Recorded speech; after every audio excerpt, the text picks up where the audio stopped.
Okay, so welcome to Deep Weird Dialogues with me, Dr. Jack Hunter, where I'm talking to contributors to the book Deep Weird about their chapters and some of the ideas that are contained within them.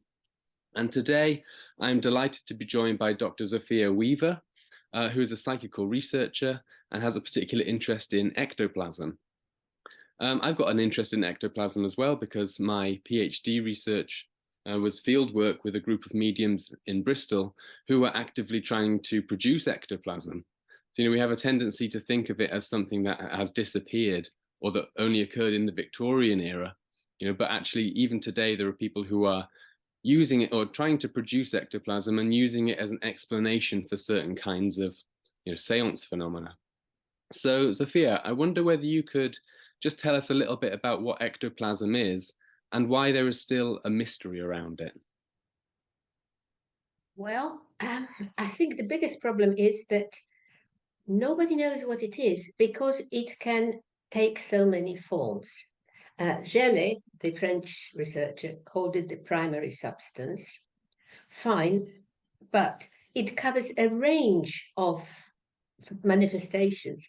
So he thought it always started with a sort of gas or vapor, and then went into lights and basically what looks like cotton wool a lot of the time.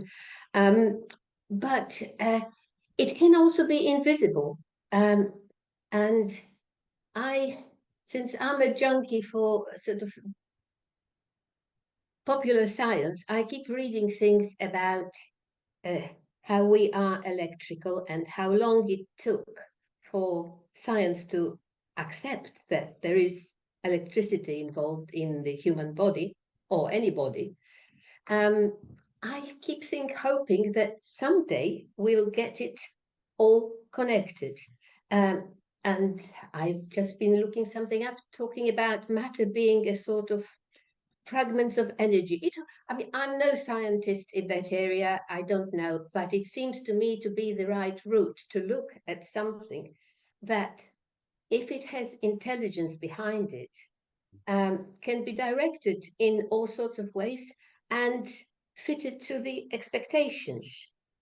And of course, lights are the ones that I really enjoy, but is there any preference you have?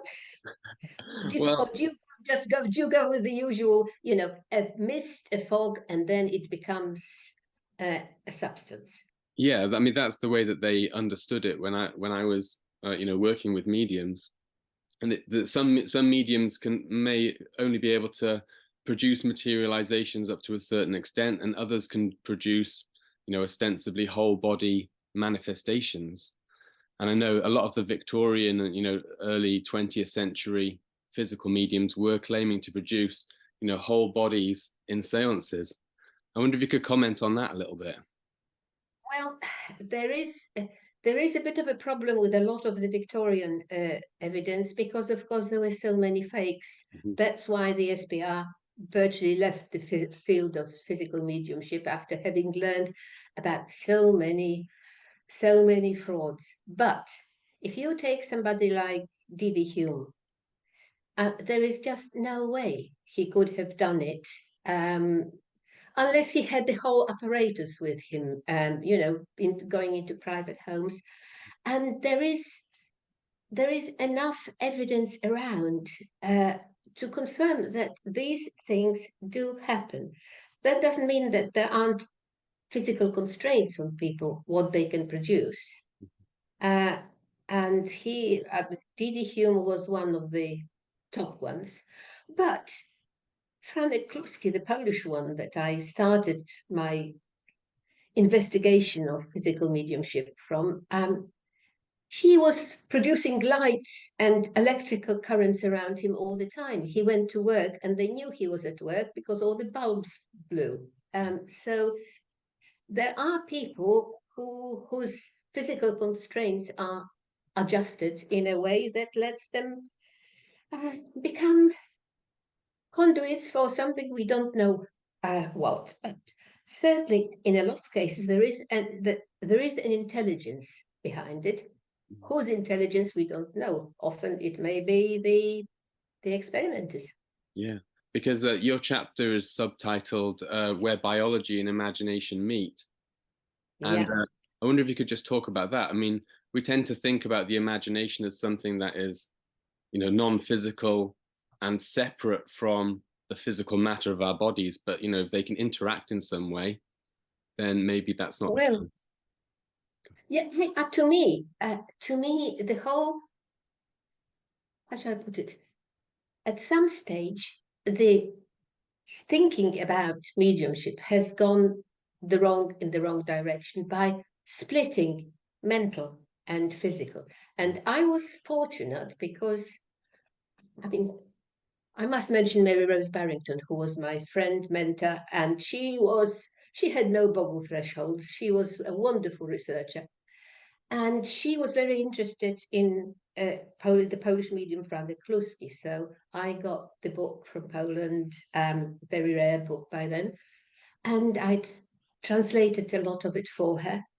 And I realized that what really struck me was not the physical, okay, they are unbelievable anyway, but what struck me was how what he was working on, because he was a writer and a journalist, or what he was thinking about, or what some of the people involved were thinking about, was reflected in the strange things that happened in the seance room. And it wasn't, how should I say, you can dismiss the idea that, he had a sort of a trap door that people dressed up and came up. It just wouldn't make any sense, particularly if the same, say, a historical figure that he's writing on appear both when he's working in his study in Warsaw and, with his sitters around him, and when he's in Paris in Geller's lab. You can transport all sorts of contraptions, but you can't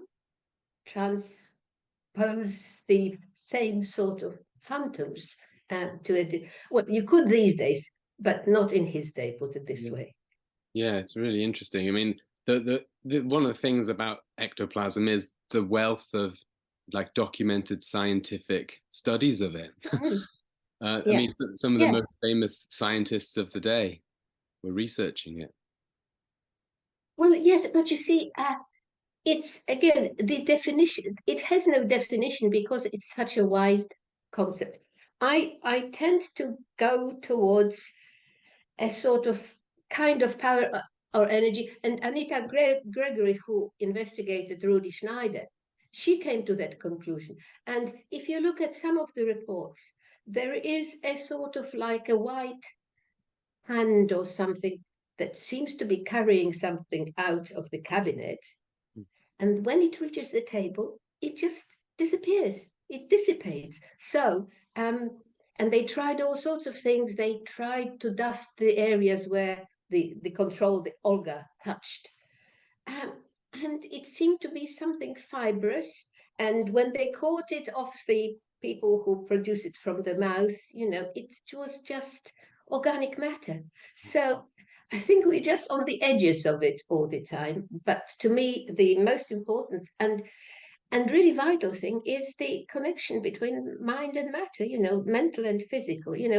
I think it's misguided to ignore it, especially as, the people I've been looking at. It all depends. The quality of the performance depends so much on what's in the minds of the people who are doing the actual seances. Yeah, amazing. That's brilliant. Thank you very much. So, if you're Pleasure. interested, yeah, thank you. If you're interested in finding out more about ectoplasm, you can check out Zofia's chapter in Deep Weird. Lots of other interesting chapters in there as well. Thank you very much.